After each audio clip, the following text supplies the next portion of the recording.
For 1.4 million people, we are some of the most creative, awesome people on the face of the planet. I have a passion for female entrepreneurship. I wanted to give back to the people in my country, especially female entrepreneurs. The ability to create something out of nothing is a skill that all women have. I am a business strategist. There are way more opportunities for women than ever before, and I wanted to bring my experience and my knowledge to the table. Once we've been able to identify the problems or the challenges that you think you have, as compared to the challenges or the problems that you actually have, we offer customized solutions. I have a team of people who come on board to create synergy. I am not a Trinidadian brand. I'm a global brand that is run by a Trinidadian woman. So everywhere I turn up as a Trinidadian woman first.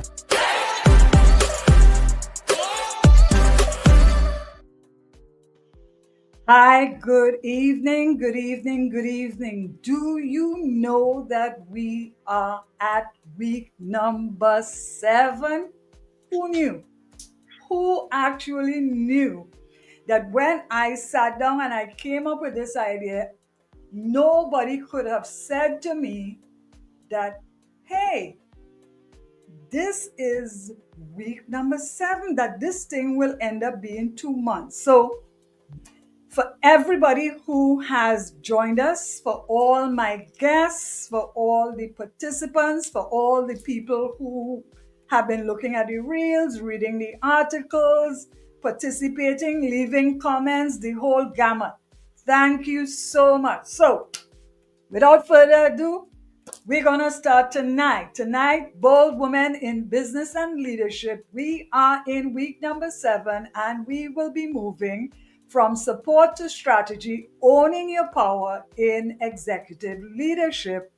And for that topic, we have none other than Anne Marie Otañez, who's a Chief of Staff, Executive Coach, and author, and also the CEO and founder of the Chief of Staff Academy. So we're going to ask her a little bit about that tonight also. So without any further ado, let me take this out of here and let Anne Marie introduce herself. Thank Hi, you. Anne Marie. Hello. Good night. Hello. I am excited to be here. You gave me a beautiful introduction. I am the CEO, founder. I actually have my own company called Own Your Power with Anne Marie. And within that company, I have written a book, which is one of 3 that are coming out. I'm actually going to write a trilogy. And I'm in the process of writing the second book right now, and then I will bookend that with a 3rd one. So anybody who's on this call, if we connect afterwards and you remind me that this is where you found me, I'll have a treat for you when that second book comes out. Definitely for you. So I'm an author. I have an executive coaching business where I work with women who want to be in the executive space, or they're currently in the executive space and they want to up level. I've been a chief of staff, and so I have a specialty with chief of staffs, but I also have a specialty with people who operate in a business capacity and they don't even realize they're being a chief of staff. And then we talk and they say, that's what I've been doing all this time. And I work with them and I say, well, let's figure out how to get you that official title. Let's make sure that the salary matches the job that you're doing. And then the final thing that I'm grateful that you brought up is my Chief of Staff Academy. It is a 15-course academy that takes you through some of the core fundamentals of being a Chief of Staff, as well as some of the meatier topics. And again, another treat that I'm going to do for your guests is I'm in the process of creating my 4th module, which is specifically around AI. And so if you let me know, I'm going to have a special treat for you around AI for anybody that joins this call. So thank you for having me. I appreciate it. Thank you. So here is the thing. Before I even ask the first question, I'll share a little story with you. I worked, when I used to be in uniform, I worked with a sergeant on a shift. I was the corporal, he was the sergeant. And I used to tell people that my job is to make my sergeant look good. And as long as he is looking good, my job is complete. I think to a large extent, That is what a chief of staff is. A chief of staff allows people to shine. But that is just my take on it. I have the question. So I am going to ask the first question tonight. So, as you have rightly said, you've worked behind the scenes at the highest levels of leadership. I think you don't tell people about Microsoft at all. And all right, so I'm leaving that. What's the biggest misconception about the chief of staff role, especially for Black women? I think that it's inaccessible, that there's only a certain type of individual that does it, and it requires all of this stuff, and it's not even defined what the stuff is. But I can't do it because it's a C level and whatever. And for me, with the individuals that I work with and the women that I work with, exclusively I work with women and Black women, we already have the skills. We already operate in that capacity. You don't have to be doing these things officially to just do them. We are go-getters. We are trying to solve problems. We're trying to anticipate what's going to happen so we can come up with a solution. We're thinking ahead, and we always show up well all of the time because we don't necessarily have the privilege of not showing up well. And so we've already built that muscle to say, I'm going to show up within my own power, within my own space. You'll recognize and you'll understand what I'm bringing to the table. So I think for Black women, if you are not sure if you're operating in that capacity, you probably are. And now you need someone to say, yes, you are actually doing this. Exactly, exactly. Because here is the thing about it. We are, as women, we are divinely led in these situations. We come from, and remember earlier we were talking about our experience as being um, the offspring of immigrants, Mm-hmm. and how that has also bolstered our ability to Mm-hmm. lead, because Black women have always had to be at the forefront of decision making, and this is part of our DNA. And Yeah. Sherry is saying, and I haven't spoken to Sherry for a long time. Hi, Sherry. Sherry is saying facts. So Sherry knows about this. Mm-hmm. So here is the next question. And tonight, even in the replay, Anne has a lot of offers tonight, and I also have a little offer later on as we progress in this conversation. So let's move on to question Yeah. two. One of the challenges of being a chief of staff, and I'm using chief of staff in quotations because we have already accepted the fact that a lot of people are in fact performing the roles of chief of staffs that came out this weekend and haven't given it the name chief of staff. So one of the things that we always have to be mindful of is the know, like, and trust aspect of this chief of staff role. So Mm-hmm. tell me something. How do you navigate trust and power dynamics in executive rooms that weren't built for you? That's a great question. I think one of the things that we're seeing right now with women is if the room wasn't built for us, we leave and we go build our own spaces. Like we're done trying to see if somebody will invite us or include us or give us permission to. We just are like, if you don't see me, I'm going to show you what I can build. And so that for me has been something that has been so impactful with the Black women in my life who are doing these types of things. When you're in a space where you need to be at the table and you're cultivating trust, and this is a hard thing because sometimes you have to lead with vulnerability, but you have to be very careful about how you lead with that vulnerability because people can and will use it against you. When I'm in situations Correct. where it is a high stakes meeting, I have to make sure that I've already started to cultivate the relationship with that leader. And I need to Mhm. have some sense of where I think they're going to lean. And then sometimes I'll test the water And I will lead with vulnerability to see if it's reciprocated. And if it's reciprocated, that opens the door for us to have a conversation. And then when I'm in those spaces where we're having these high stakes conversation, I know that I potentially have a champion, an ally, or somebody who will be my partner. If they're not showing me the same level of vulnerability, I have to make a change. And I have to be careful with how much I'm sharing. If you feel like you have the space and ability to lead with that vulnerability, that's what I would challenge people to do. And again, be very mindful of what you're choosing to lead with. But I find that when I give permission for people to see my vulnerability, they want to take that and they want to lead with their vulnerabilities also. I hear you, because here is, and hi, Gina, here is what I know. Your vulnerability can be strategic.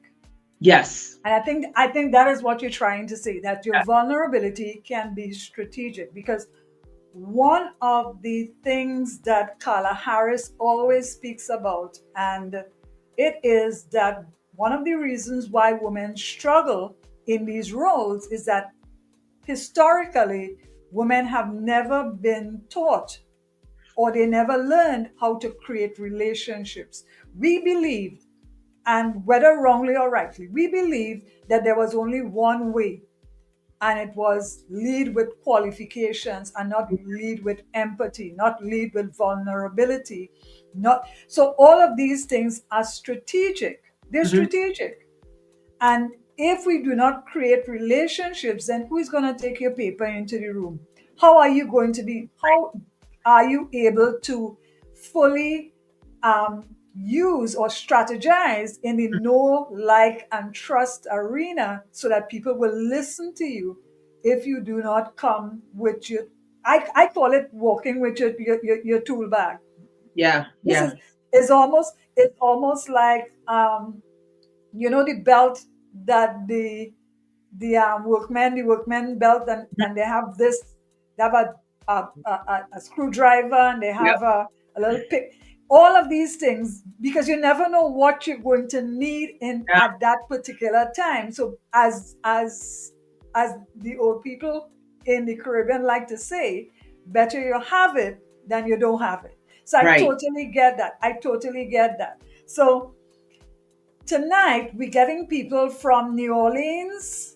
I'm going to show you a little bit. And tonight, please, when you're jumping in, you have started a trend. So when you're passing through or when you're staying with us tonight, just give us a shout out and tell us where you are listening from, because this is a conversation that's pretty important now, because we're seeing the numbers. We're seeing the numbers. We're seeing that 1 in 3 professionally qualified woman is being made to feel that what she's bringing to the table no longer has any value. So now we have to have this conversation. We can't wait anymore, because Yeah, that idea of your work will speak for you. So we have people from New Orleans, love we have it. people from New York, Love we it. have people from Trinidad, Leila, we have Sherry, and Sherry and I go back way back.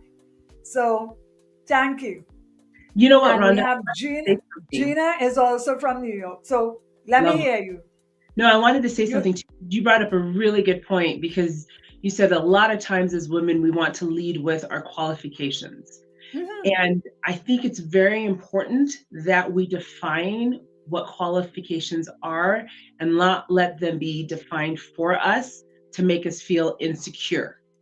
Exactly. Because at the beginning of the conversation that we're having tonight, I was saying there's a lot of people that operate in the capacity of a chief of staff and they don't Yep. know it. Doesn't mean they're not being a chief of staff. And sometimes somebody tells you, well, you're not doing this, therefore you are not. You absolutely are.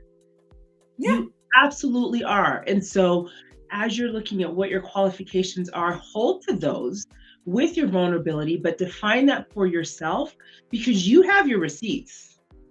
You Yeah. know exactly what you're capable of. And if you have a question about what you're capable of, look to your community, the people who are your mentors, your sponsors, your allies.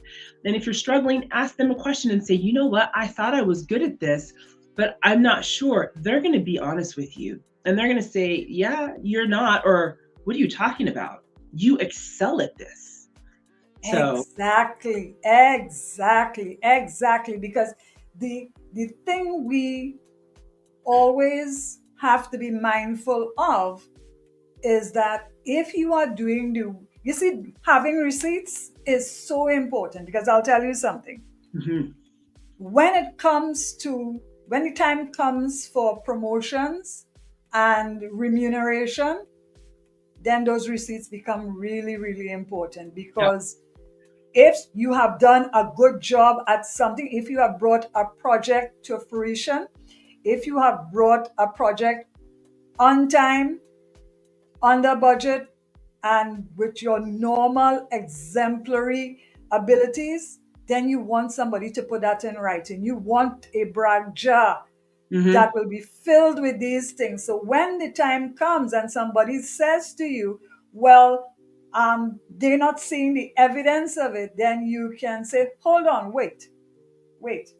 And you can go to your receipts and you can say, on such and such day, I did such and such, and I received a letter of commendation. I always tell people, get it in writing while people are in the Right. midst of the joy, while they're feeling all the feels. Let them not just say it. Let them not just say to Anne Marie, you did a fantastic job. No, Anne Marie wants it in writing as well, because the time will come when there is an opportunity for Anne Marie to move from point A to point B. Anne Marie needs those receipts. Anne Marie needs those receipts because Anne Marie has to make a cogent case for why she should be selected above and beyond another candidate. Yeah. You cannot have those receipts. Yes, absolutely. So Absolutely. somebody, so itself from South Florida, she said, "This is so true. Stack them receipts." Exactly. I think too many times, Anne Marie, we as women hide our worth, saying that our work will speak for us. Your work is not speaking for you. I am sorry. Well, and Those I, receipts, they matter. no, I was going to say, I also think sometimes because we just do things naturally, we don't Yep. recognize we're doing something above and beyond our peer. And so we're Yes. already operating at 150 and they're at 60. And we feel like, well, it's Yep. just, well, I just happen to be taking care of this. So it's not a big deal. It's a big deal. No, it is a Every big deal. a big If deal. you, here's one of the things they always say to you that determines whether you can become a consultant or a coach or a strategist. If people are coming to you with questions, if you are always the go-to person in an organization, in a department, if what is difficult for people, you unlock the log jams, you Hmm. know who to speak to, you know how to make this thing happen. If there is a room where where they are struggling with something, and you are the one who is going to say, well, what if we try it this way, and you get at least 85% signed Hmm. on to your idea. If it is that people are coming to you with the problem, or if your name is being called every time they're looking for somebody to come up with that solution, then it says that you are in fact doing the job, and you are in fact a chief of staff. Sometimes you are the chief of staff without the moniker.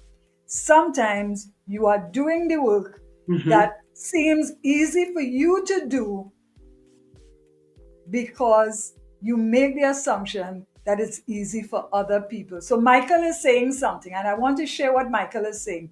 And funnily, Michael is checking in from Philadelphia, and Michael is saying something. Receipts are so vital, especially in this day and age when plagiarism is acceptable. Yes, Hmm. definitely, definitely, Michael, definitely. And Michael is checking in from Philly. Nice. Michael, although our conversations are for women, the men do come in, and the men do come in with the stuff. Let me So, share a story really quickly from what you were saying, because you want to have those receipts. When I had started working at one of my previous organizations, and I was always given the hard projects. So if it was red, they gave it to Anne Marie. If it was red, they gave it to Anne Marie. Why? Because I could get it to green. I could get it to green. I could get it to green. Mhm. And there was a point where I was like, I want to lead now. I want to make sure that I'm at the table. And so Mhm. I had talked to my boss who kept giving me these projects, and I said, you know, you've got a huge team, but I seem to get all the hard projects because I can execute. They're like, yeah, because your reputation Mhm. precedes you, you get these back on track. And I said, well, before I take the next one, I want something. I want a team. I want to build Yep. a hierarchy. Absolutely. Can you get buy off from these leaders who you supported? Which all of those leaders said, we want to create more people that do what you do. Yes, absolutely. Yeah. Absolutely sign off. Can you do one more? And I'm like, absolutely. After I knocked that one out of the park, I was the first person to have a team in an organization that did not have a hierarchy. After we Exactly. created the team, my manager created two other teams and said, can you train your counterparts? Because your framework works so well that I want them to mirror what you're doing. I'm not at that organization anymore. And that's one of the things that actually persisted, which made me feel really good that I didn't leave and it disappeared. And so, again, the receipts will show up. The writing is important. Your work will speak for itself, but we do things so naturally that we just don't even think about it. And I didn't think about, well, this is what I'm going to do. I was like, oh, this just makes sense. This is how I'm going to set up the framework. Exactly. Yeah. Exactly. Because remember, I told you that the reason why I am so good at doing ebooks and workbooks, it is because I was a course developer Yeah. for nearly 15 years. And those are things that are natural to us: process, procedures. I tell people the three things I took out of aviation, out of everything else, was systems, process, and people. Wow. And those things are always going to be important. What do you want the participants to gain at the end of the conversation? So, when we are having a conversation, when I'm doing an interview, when we are having these very open conversations, I do not want it to be just us talking. I Hmm. want somebody to have something in their hands that will allow them to take action. So your end results are always adjectives and not nouns. They will be able action. They will be able action. They will. So you must have goals that people must be able to. So you start with the end in mind, and this is what makes a chief of staff such a valuable asset in an organization. So let me see what Gina has to Got a say. great And question. Gina is saying, how do we delineate human correspondence receipts from AI? All right, we will get to this and we'll tackle it now. So, Anne, you answer first, I will answer afterwards. And I love that question. Yeah, I think it's a great question. It really depends on within your organization how they have defined how they want to use AI as a tool. Mhm. Because Mhm. AI can do a lot of amazing things, but it cannot replicate the human experience. And I mean that quite bluntly. You can tell with some of the things that you're reading, but for a person to do something versus AI, it's not going to replicate that experience completely. And so it really depends on where you're trying to get the proof from. What is the thing that you Mhm. want to make sure is you? If it's something that has to do with writing, that's going to be very difficult because you Mhm. can't go into these AI tools and they can spit out things that are quite naturally. If it has to do with, so chief of staffs, we lead teams. Mhm. AI can help support me in how I lead a team, but AI, at least not today, is not going to. So I think the question is great. It's very situational, very, very Yep. situational. And Yep. again, it depends on how it's being defined. And is AI a detractor from what you're trying to accomplish, or it is enhancing what you're trying to accomplish? Like that's such a great and tough question all in once, Gina. I don't know if that kind of helps, but I'm gonna look to Rhonda to hear what she has to say All also. right. Okay. So for me, remember I said I was a course developer and lecturer in aviation. Now, when you are a course developer in aviation, aviation manuals are huge. you have to go through a lot of information because aviation is one of the most regulated industries in the world. AI is a tool. It allows you to expedite your research part faster, but it does not replicate what you are going to deliver. Because remember, I said when you are creating a training package or a course, there must be at least four um, goals that you want to hit in the content. So that's why I always say you create it with the end in mind. So your AI tools, that's what they are. They're tools. Mm-hmm.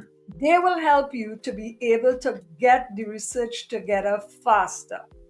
But in terms of taking this information and then delivering it to people, because that's where you're delivering it to people, what is the end goal? Mm-hmm. That always comes back to you. So you have to now take this information, this research that you are doing, you have to take this raw material and you have to craft a document out of it. So to me, what AI does for me is speed up the process, because I always tell people my strength is in writing. I could outwrite AI.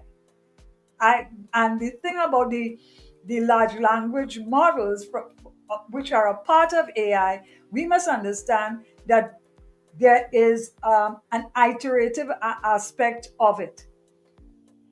We are teaching the AI models what we want. They are learning from us and we are learning from them. Writing is iterative.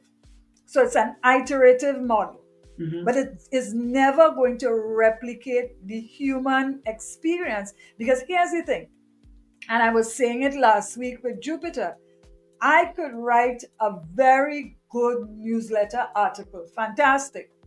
50, 60 people like it. But there might be one person or two people who may look at it and say, is it Rhonda or is it AI? I am always going to come up as the cornerstone of everything that I create. So that's why video content and you coming in and explaining the concepts that you have been able to cull by the prompts that you write in AI. You are the determinator. You are the person who's going to come and say, you're going to be able to break it down in simple language so that it becomes palatable to your intended audience. So yes, AI is important, but it will never replace the human aspect, because at the end of the day, we have to now take this information, take all this metadata, and we have to now craft a conversation out of it that will teach people not the how is procedural, but the why. Why are they doing what they are doing? Because we want people to become, as our job is to build leaders, and 85% of the time we are not going to be around when those people have to make those decisions. So there is no way. There is no way that AI is going to replicate us. It's not going to replace us. Because we have to, the variable is always human beings. And our job is to take a complex process and make it as simple as possible. Because remember, on the team, you have people of different life experiences, different educational background, different learning abilities. Some people learn faster than other people. Some people read faster than other people. Some people could get to question 5 faster while somebody is still struggling with question 1.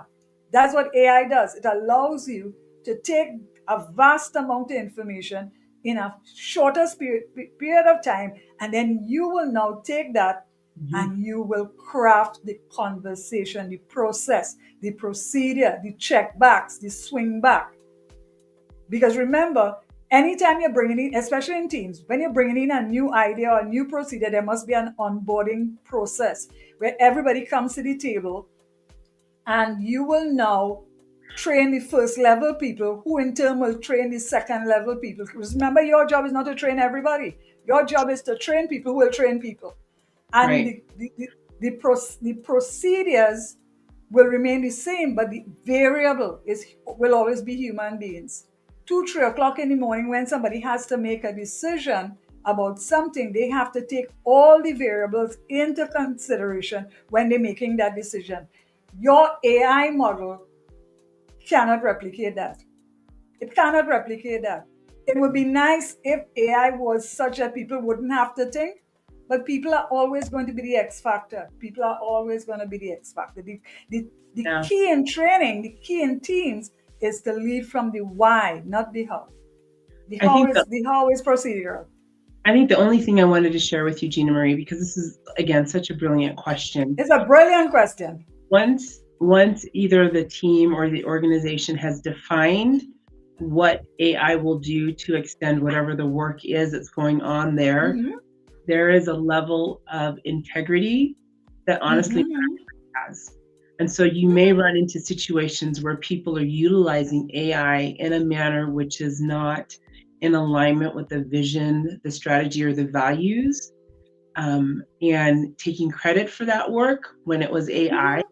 And that's the unfortunate outlier because the way that Mm-hmm. things are moving right now with AI, it's so fast. A few years ago, it couldn't replicate me doing something. Today, AI could Mm-hmm. replicate me talking and sending a message that I would never send. So I think there's a level, like I said, of integrity. We will define, Mm-hmm.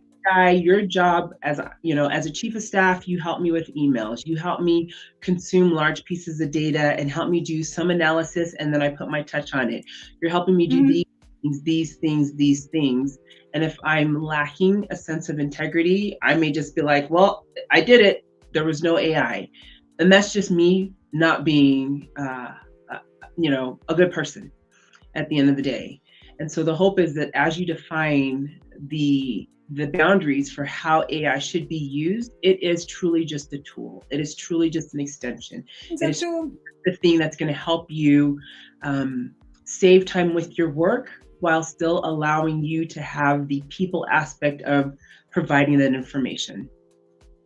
Exactly, because here's the wonderful thing. And I had that experience some years ago. I remember a document being sent to us by a national training institute for us to look it over to see if we would send people on the course or that we could use the course material in our own in-house training. And one of the things I always do as a course developer is that I will take a paragraph or 2 or 3 lines out of it and put it in Google. Mm-hmm. That's always a way to check for veracity. And when I did that, the entire original document came up. And I remember going to my boss and asking him, so tell me what you want me to tell these people. Tell me what you want me to tell these people. So, Gina, thank you so much. It is a tool because in research, there is such a thing as research ethics. Mm-hmm. That is why when I was doing my second degree, I did philosophy, and I always lean towards the ethical consequences of what you're doing because there's something in ethics called the grandmother or the grandfather rule. Would you do something if How would you feel if you did something and your grandmother, your grandfather, or a loved individual was to see it on the papers or they were to see it on social media? It is a rule. Research ethics is still important. It is There is a belief that you could be lazy, but at the end of the day, whether it's you, whether it's me, whether it's any other chief of staff, your reputation is all you have. And Mm-hmm. if you want to play fast and loose with it, well, I cannot tell you anything else. So Gina is saying something else. She said, I want to lecture and speak on this as a lawyer, as an artist, as a professional, and as a writer. Yes. Because remember, Peter Drucker said this. He said that um, knowledge will become currency. Mm-hmm. You only learn to write by reading. That's why I'm such a proponent of people reading more. I do not look at TV. I read quite a lot. I'm a voracious reader because Once you read, here's a trick in reading. You will come upon someone whose writing style you particularly like, and whether consciously or unconsciously, you'll be able to start a pattern yourself. You'll find somebody whose writing style you particularly like, and you will start to pattern yourself against that person. For instance, I'll give you a good for instance. I have this book, um, Gladwell's book, The Tipping Point. I've had that book for years. I remember my father reading Toffler, Alvin Toffler, The Third Wave. I grew up in a house of books. Hmm. That is what helped me to become a very good writer. I was reading philosophy at the age of 10. So reading is always important. It is always important. It is always important. So Gina, thank you. I think it is a very good question because there there is a propensity for people to want to be lazy, but let us err on the side of caution and say that those people will be playing fast and loose with their professional reputation. And once you have eroded your reputation, there's no way of getting it back. So, thank you for that. So, let us go on to the third question. And that's a very important question. I really like that question. Yeah, so do I. As women, as chief of staffs, as Black women especially, we are always advised to own our power. But what does it mean when your role is often to support someone else's vision? So you can own your power in so many ways. So the chief of staff, to give a brief history lesson about it, the chief of staff was established. Napoleon actually had the very first chief of staff, and Mhm. he installed an individual who literally ran his staff, who was in charge of everything while he handled the strategy. So when people ask me, what do you do as a chief of staff? I tell them I run the business, and my leader has an opportunity to focus on strategy, and then we will have conversations on it. So it's never really that person's vision. Like they're coming up with, this is what I think needs to happen. If you're an effective chief of staff, that's a conversation that they're having with you. They're not Hmm. having it apart from you. And the reason that I brought up the example with Napoleon is that that was Napoleon's number two. And so there was Mhm. nothing that Napoleon didn't do that his number two wasn't with him at all times, understanding what the outcome was, what the end result was. And so if I am working with somebody as a chief of staff and they have a vision, that becomes my vision. And we work at it together to make sure that I'm not lost, they're not lost. We have our own lanes, but we come together to make sure that we're supporting the bigger picture. And so it's never a question of, well, I'm just doing what this person wants. Not It's, only that, yeah, not only that, there is a level of back and forth yeah, between the chief of staff and the CEO or the CFO or the COO of hmm, any organization because there's an old saying, we are very good at many things, but should we be doing all the things? right. Your, to my mind, for effectiveness, you give your chief of staff a certain level of autonomy Mhm. to do some of the heavy lifting so that you can focus on the core competencies. The other thing is what makes the chief of staff relationship so useful for a company is that at its finest hour, your chief of staff sometimes your chief of staff will play devil's advocate. Your chief of staff will say, all right, so this is the plan, this is the goal. But based on my research, what about if we try it this way? Because Mhm. we are never, um, we are never seized with all angles of a particular challenge at any given time. So the usefulness of having a chief of staff also is a fresh pair of eyes. Dee wrote had an article this week where she talked about the importance of having a consultant on the ground as a small business owner. I always recommend that you need a fresh pair of eyes because if you are too close to the issues, it is very easy for you to lose perspective. Yeah. And you Very miss, easy to lose. You could miss it. It's a yeah, human condition. You could miss it. You could miss it. As a strategist, I always tell people that that's why I like one-on-one coaching because that I see one-on-one conversations as diagnostic right. because most times people will miss the forest for the trees. Yes. You will think that this is the problem when that is the problem. And this is what is important. So D just came up and D is saying good evening. Thank you, D. We call your name. So here is the other question. And this is question 4. And I love this conversation because I truly believe there are more chief of staffs than chief of staffs are aware that they Yes. are chief of Yes. staffs. I'm totally, because in the Caribbean, we govern under the Westminster system. And what you refer to as a chief of staff, in governance, it's referred to as the permanent secretary.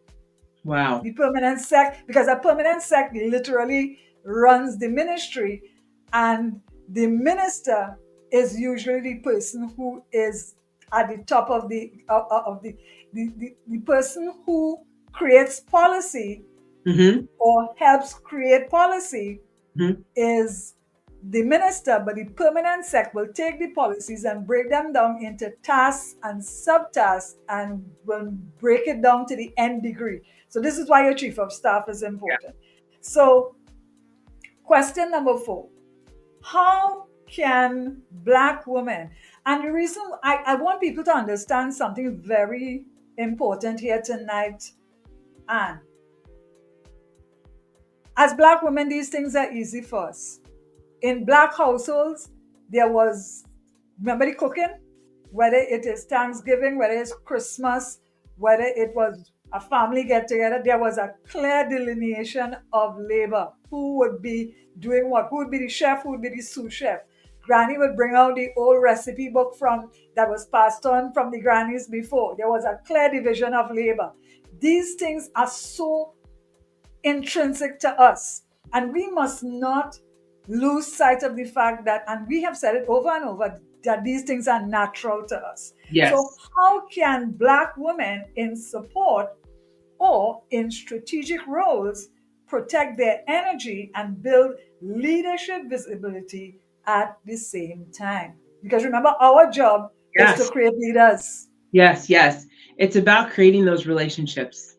It's about having people in your circle who will support you, partner with you. Do you have a champion who's by your side? Do you have an advocate you can talk to?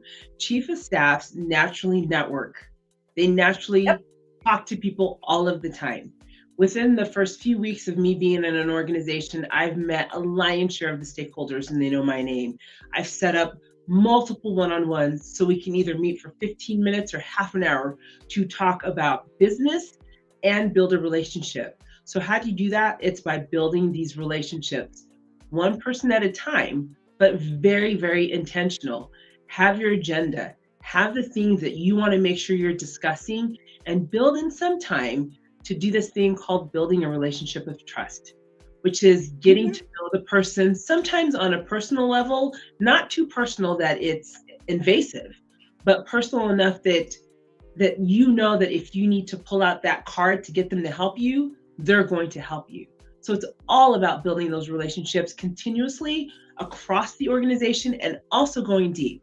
One of the questions that I'll ask people when I'm starting an organization is, who do you think I should talk to? Who else should I talk to? Who else should I talk to? They're going to come up with 3, 4, 5 names. And sometimes you're going to talk to somebody who is 6 levels removed from you, but has so much knowledge that you would have never discovered them had it been not for that person saying, you need to make sure that you talk to Janie because Janie's the person who knows everything that's going on in the org. And so it's about asking the questions, building the relationships, and making sure that you stay connected to people. And this is so important because I'll tell you why. Organizations are living entities. And Mm-hmm. sometimes the person There is leaders and influencers. There are people who are leaders by way of the placard or the sign on the door, and Hmm. there are people who are leaders on the ground. It's important that you get to know both. Yep. And I love the idea that you said, who else can I talk to? Who else can I talk to? I'll give you a story. I always believe that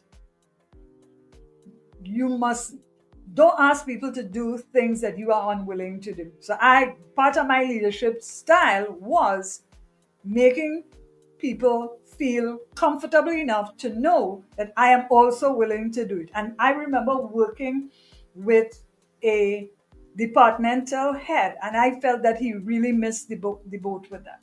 Hmm.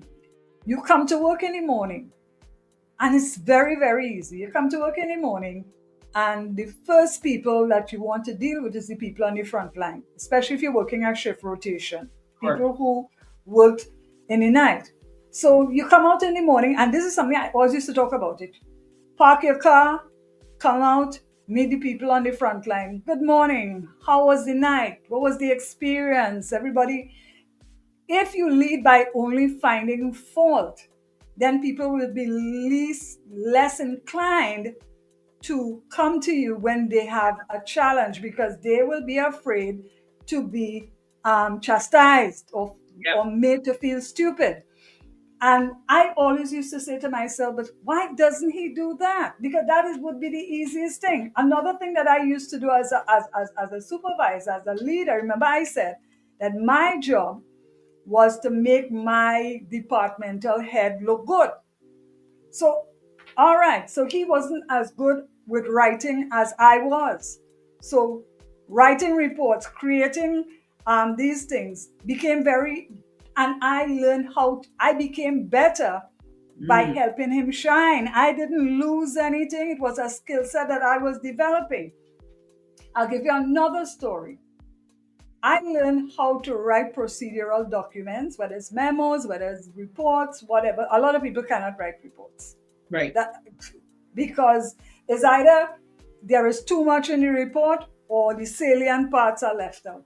The reports are asking too many questions. And I remember working with a guy and he used to say that when you're creating a report, you have four people to impress. You have your immediate supervisor, his or her immediate supervisor, the departmental head, and depending on the circumstances, the chairman of the board. Make sure you impress those four people in your writing. And I remember as a young person, he would come to me and he would show me examples of writing, and he would say to me, what is wrong with this report? And I would point it out. And then he would show me, literally show me where the person left out salient things. The thing is that you must write a report such that they don't ask you a next question. Sure. And I remember when he got transferred to he was the head of investigations, and I was a shift supervisor at the time. And I remember he used to call me to read his work, because he used to say, I feel that my gray matter is getting grayer. And he used to give me his reports to read over. And I became so good at it. Like if I'm working in the night, I used to go into other people's reports and fix it until I stopped doing it, because I said, you know what, nobody's going to learn anything if I go into reports. But if you do not leave yourself open to the learning process, and if there are people who are not willing to take people from zero to hero, that is, as you rightly say, this is where a chief of staff becomes an architect. That person helps other people long after you have demitted an organization. You have Hmm. created structure in the organization so that people are able to become better and feel comfortable. That's what Right. you want people to do. You want them to feel comfortable in the roles that they will be assigned to. And that is the important thing. This is what the chief of staff actually Yep. does. So we are at the last question, and we have a bonus question. You saw how fast it was? Yep. So You emphasize well-being as a leadership competency. Well-being, because remember, we cannot pour from an empty cup. Yes. So you emphasize well-being as a leadership competency. How do we build that into systems that reward burnout? Because remember, we were talking about, remember, I told people that rest is intentional. You have to intentionally rest because it is very easy when you are very good at many things that people leave you to do all the things. Yeah, So yeah. how do we do that? How do we build emphasis well-being into it? I love, love, love that question. And the reason I love it is because when I start a new engagement with a new leader, one of the first things I always tell them is when you go on vacation, I don't want to see an email from you. I don't want to text, because if you email me, you send me a message. Then when I'm on vacation, I need to respond. So I don't want to see anything from you when you go on vacation. When you're on vacation, trust I that the hear that. are in place to support you so you can enjoy your time off. If we don't lead by example from those of us that are in leadership positions, the people who are partnering with us who may not sit at the same tables will look to what we're doing and say, oh, they responded on Saturday.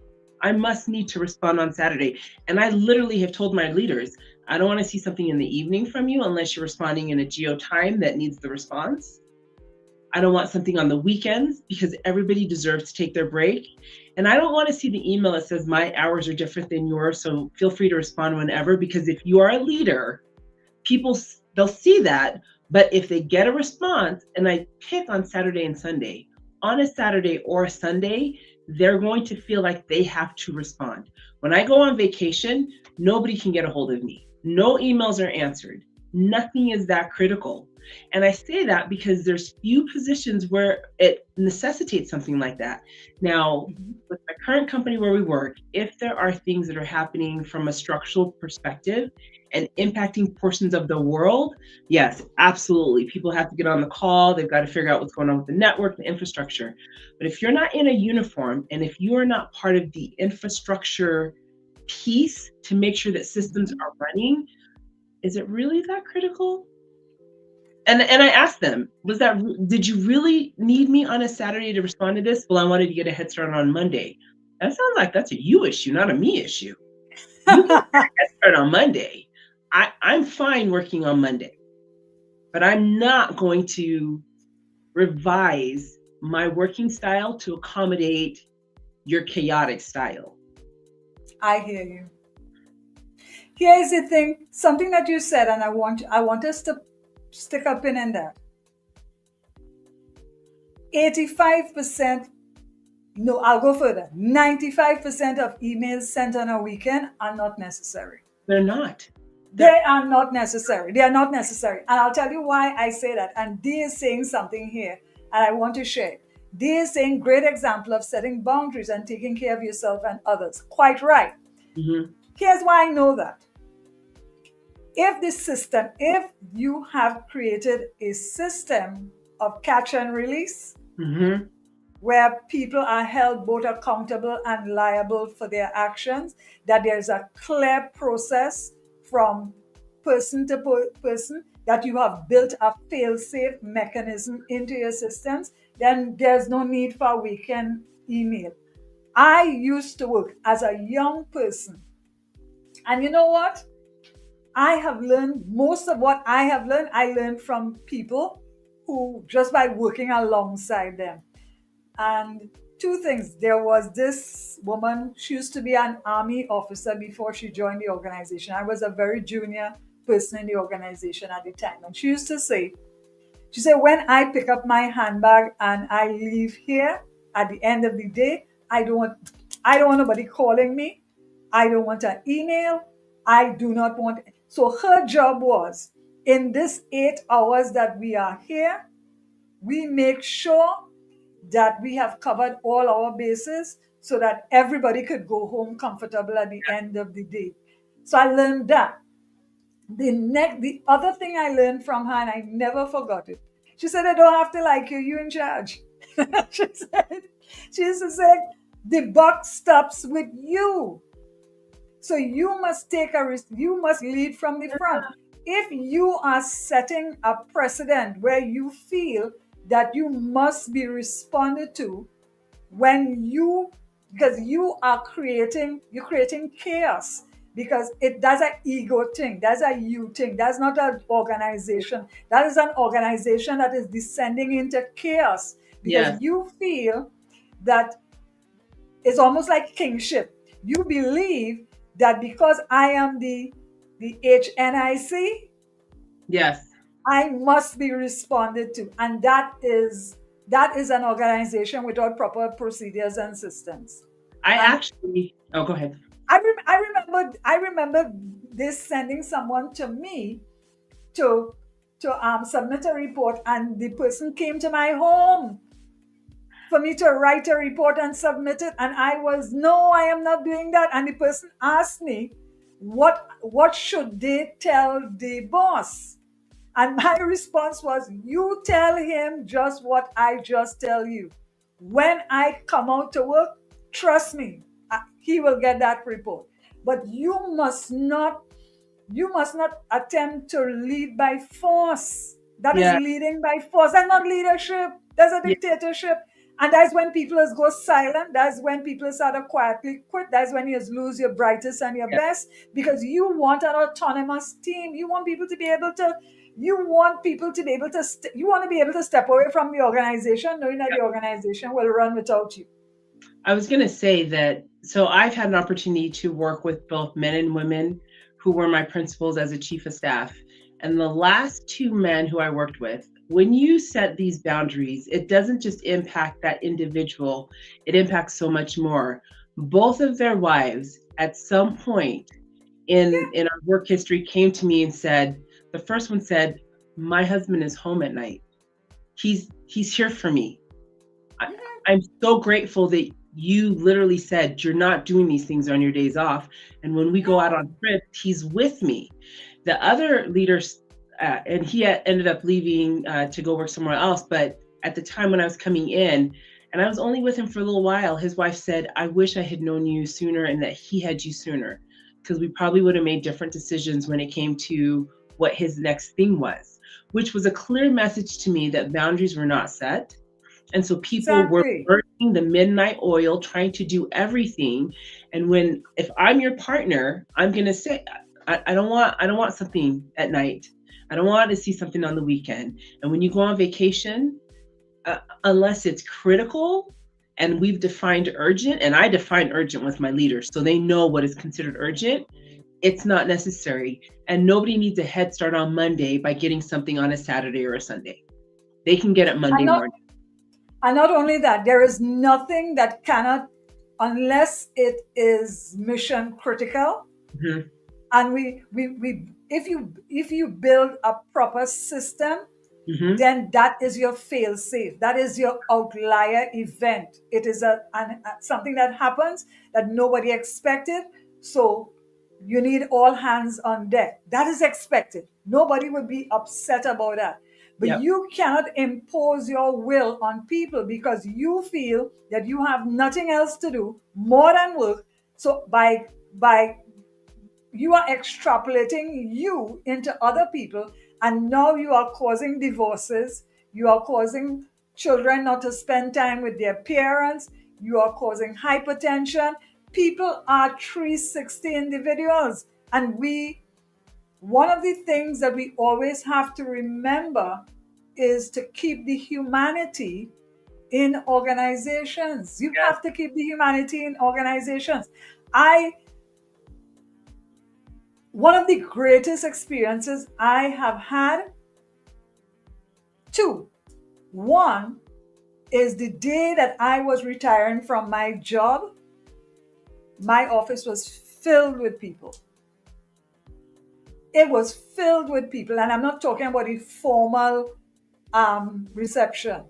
I'm talking about enlisted people, people who I worked with in the organization. My office was filled. They brought things to eat, they brought things to drink, they brought gifts. There was old talk and laugh and everything. That's what you want as as a leader. You want to know that you had a positive impact on the people. That if Let me tell you something, the best measure of true leadership is to serve people who don't like you. Mm. Those because you will be able to serve those people without personalities coming into it. You are going to give your best to everybody, and you walk away from your organization comfortable that you did your best. The second thing that happened, and this happened about a year ago, I went back to my former organization, and when I can honestly tell people, when I go to Piaco, I am like a celebrity. Everybody want to hug me up and kiss me. Everybody. And there was a young person who didn't know me at all. I had already left the organization, and somebody who was in the organization was describing me to that person in my presence. And what she said, you see, this lady is a legend in this organization, because I gave them the best that I had to give them. Because at any rate, the funny thing about aviation, I may not always be in the industry, but I'll always be traveling. I will have somebody who is traveling. I wanted I wanted the people that I trained, and I trained almost 85% of the people that work in Piaco right now. I wanted them to be able to make good decisions in the material time based on the ability, the skills, and the knowledge that they had. It was never about me.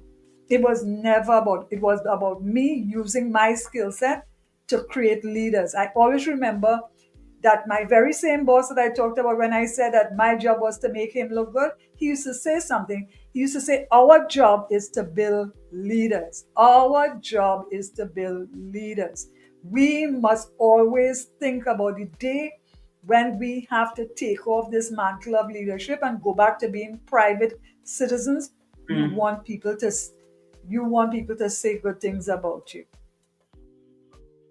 I used to tell people, being a leader means that somebody going to have to make the unpopular decisions. Right.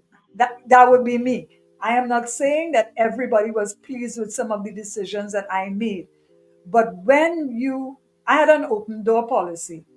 People would come to my office 2 o'clock in the morning and would knock the door. Sarge, I could talk to you a little bit. And I heard so many people's stories because they Wow. felt comfortable to come to me to ask me something or to tell me something. It is very easy to serve people, It's not hard, Leadership is not a hard. Leadership and dictatorship is two different things. You must feel that you must equip people with the skills that they desperately need to be Yeah. better at their job. That's what it's all about. That is what it's all about. So Gina is saying she'd like to send a link to someone on LinkedIn. I know who's the person. I ain't putting up their name. I know who's the person. She It did. is very it is very easy for you to become dictatorial because you feel that you feel everything is an emergency. You Hmm. need to take that down. You really need to take that down because it's not. Everything is not an emergency. My ex and I used to live in a gated community. And what I used to admire is one of the CEOs who used to live on our street.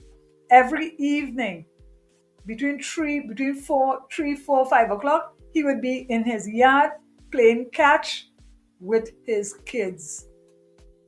That's what they want. That is what your children will remember. They wouldn't remember how much money you work for. They will not remember how much money you work for. So you must understand. And I think when people cannot make that distinction, that comes from a place of fear. Yeah. Self needs to sit down with self and ask self, why am I doing this? Yes. Why do I feel that every emergency is a house on fire? No, Yeah. there comes a time when you have to stop crying fire in the theater, because not everything is an emergency. And Hmm. you must want autonomous teams. Must want people to be able to give up their best. Being dictatorial is what? That's a you according to the young people, the Gen Z people, that's a USU. That's a USU. You will not You're looking for consensus. You want people to understand. That's why training is about the why and not the how. Procedures, Right. not the procedure is not set in stone. You know, you want when you are home in your house or you on vacation that the people that you have trained that they must be able to make a good decision. They must feel Yeah. comfortable. If you feel that you have to breathe down their throat, you don't have confidence in the people that you Right. have trained. You need to ask yourself why. So that's a USU. That is definitely a USU. So we have come to the 5 questions, and now I have a bonus question. And let me tell you something. As women, as Black women, as I said, if you could run a house, you could run a business. If you can run a business, then you could run a country. If you could run a country, then you could run an organization. If you could do all of those things, then you can be a vanguard for change. These are things that are so easy for us. We have grown up in extended families where we knew who were the leaders in the house. And it was never about people dictating, was about helping us to become better versions of ourselves. Yeah. So, with that in mind, this is the last question. And Gina, I love when Gina comes in because Gina is totally engaged. You have to give Gina the gift tonight. So here's the bonus question. What's one piece of advice you'd give to your younger self stepping into her first leadership role? The advice that I would give to my younger self, which is advice that I'm still trying to give to my older self, is step into the fear. Just Yes. step into it. Go into it boldly. Go into it unapologetic. Step into the fear, because the thing that I realize is the fear keeps me back and it makes me question myself. And most of the time, the fear is not based in anything rational. Mm-mm. So step into that fear. Just go for it. Like literally, just go for it boldly and unapologetically.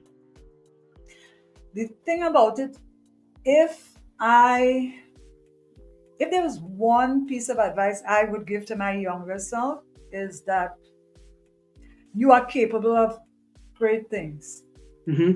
So I is the same advice that I give to clients as a business strategist. And this is why I have such a passion for female entrepreneurship. And it is this: get out of your own way. Yeah. That's it. Get That, out of your own way. Because your fears have no basis in reality.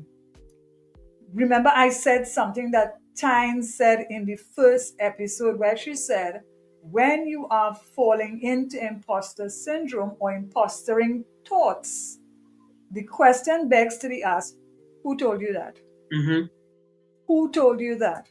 We are greater than everything that has happened to us. Yeah. At my age, I am built for speed. I'm going to take the good parts of everything that has happened and I'm going to throw away the rest and I'm going to keep moving forward. Yeah. So, the most important thing that I can do is get out of my own way. Yeah. That is the thing that I wish, and I wish somebody. I say it to clients all the time. I say it to people.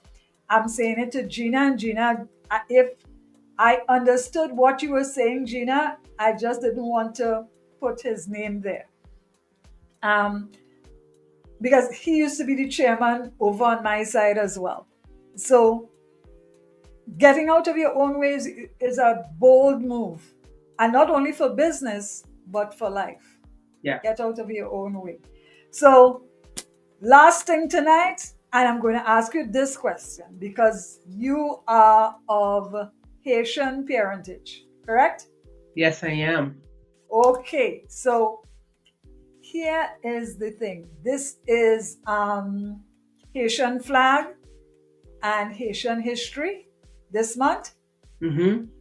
What is the one thing that being of Haitian parentage, what is the one thing that keeps resonating in your own life as a human being, as a woman, as a chief of staff, as an author, as a founder? What is the Haitianness Yes, that you yes. carry into every room. You see, like just like how I say in every room, I am a Trinidadian woman first.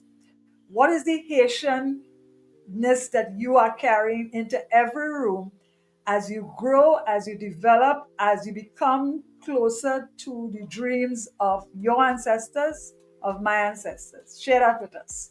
I would love to. Haitians are fighters. For those who are not aware, Haiti was the first um, country to take its independence. We were enslaved for a very long time, and and it needed to stop.